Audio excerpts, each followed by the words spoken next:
Hi guys! Welcome back ulit sa aking channel guys. Ngayon guys ay magluluto ako ng simpleng gulay lang guys na walang halong kahit anong karni or isda. Pure lang talaga siya na gulay guys. Gagamitan ko lang siya ng magic sarap. So ayan ang sangkap ko guys. So meron din akong dinagdag nito guys dahil konti lang yung alugbati ko. Dinagdagan ko siya ng malunggay. So hindi ko na napakita sa camera guys dahil mahirap talaga pag ikaw lang mag-isa. So, ayan, nagbabalat na ako guys. At i-ready ko ng aking mga sangkap. Ayan, una, balatan ang gabi.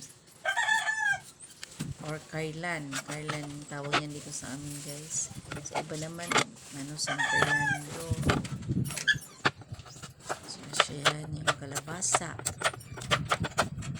Sobrang sarap nito guys. Kahit na walang sahog guys, masarap talaga siya. Pure talaga to guys, walang mantika, as in gulay lang at saka tubig.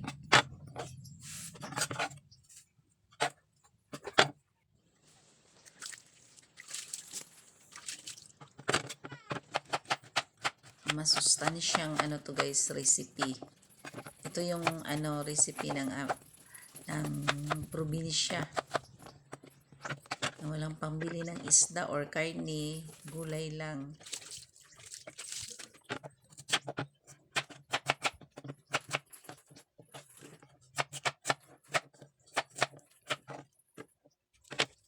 Ang sangkap ko nito guys ay kalabasa, gabi at saka okra, alagbati at malunggay. Yun ang aking sangkap ng aking lulutuing gulay. At ang aking ricado naman guys ay luya. Ayan guys, tinadtad ko na yung okra, hinati ko lang. Tapos ayan, kamatis. Pag nagluluto ako guys, talagang pinipino ko yung mga ricado kasi para mas masarap, malasa. Ayan. Tapos sibuyas.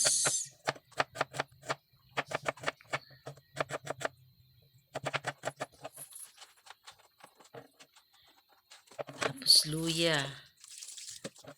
Ganun din ang ginawa ko guys. Pinipino ko din siya paghiwa. Tapos inuuna ko yan sa pakuluan. Pag nangamoy na yung guys, yung pinakuluan kong mga ricado, tsaka ko naman ilalagay yung gulay. Ayan, naghihiwa pa.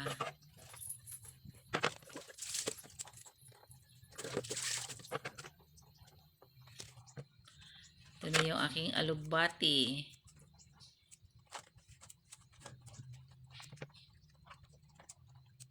So, yung malunggay hindi ko na nakuhaan guys. Ko lang yun.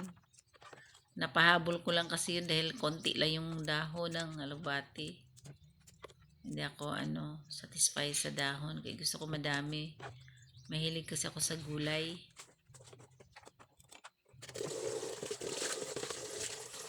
So, dito pala ako nagluluto guys sa labas ng bahay namin. Sa dirty kitchen namin. So, kaya ayan, makalat kasi dirty kitchen nga. Ayan, na ako. Ayan guys, na yan siya guys. Pinakuluan ko na yung niyan, yung mga ricado. Nakulo na siya, nangamoy na siya, mabango na. So, ayan, ilaglag ko na yung mga gulay.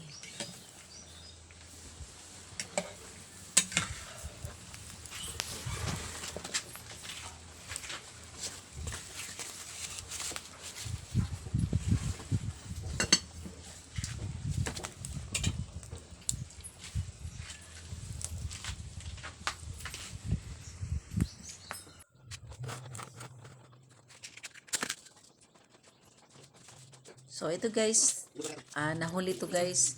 Ito yung naghaling guys ba ng apoy. Yan, gamit ko lang guys ay karton. So, ang masarap lang talaga dito sa probinsya guys kasi simple lang, hindi mo na kailangan ng maraming mga katulad yung mga gas. So, simple lang talaga dito. Mamulot ka lang ng kahoy. Sa tabi-tabi, makapagluto ka na. Pero ito guys, talagang binili ko tong kahoy. Meron din ako mga, pinupulot sa, pag ako ng baka, may nakita ako mga kahoy, pinupulot ko yan. Kahit mga maliliit na sanga-sanga. Kasi sayang din eh. Ayan yung mga maliliit na sanga-sanga na yung mga napulot ko lang yan guys sa ilalim ng puno pag ako ng baka. Yun lang kagandahan dito sa probinsya. Simple lang. Wala masyadong mga material na bagay.